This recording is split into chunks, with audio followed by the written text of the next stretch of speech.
तर मार्क्सवादी कम्युनिस्ट पार्टीच्या नेतृत्वाखाली हजारो शेतकऱ्यांचा लॉंग मार्च आता मनोरहून पालघरकडे निघालाय।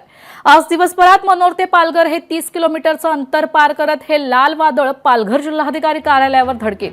प्रशासनाने आज मोर्चेकरांशी संपर्क केला असून प्रांत अधिकारी येऊन शिष्टमंडळाशी चर्चा करतील असा फोन आमदार विनोद निकोले यांना आल्याची माहिती त्यांनी दिली आहे। मात्र आम्ही जिल्हाधिकारी किंवा मंत्र्यांशिवाय कोणाशी बोलणार नाही अशी भूमिका घेत आमदार विनोद निकोले यांनी हा लॉंग मार्च पुढे सुरूच राहणार असल्याचा इशारा दिलाय।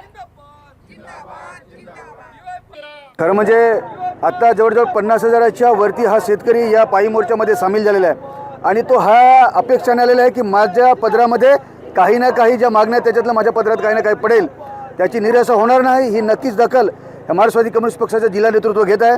ह्या मागण्या सविस्तर चर्चा होऊन मागण्या जर पदरात पडल्या नाही तर पुढची भूमिका आमची असेल एकतर हाच 50,000चा मोर्चा, त्याच्यामध्ये अजून 20,000 वाढवू आम्ही आणि मुंबईच्या दिशेने मंत्रालय आगेकूच करू, नाहीतर मग आम्ही रेल रोको करू। हे आमच्याकडे दोन पर्याय आहेत।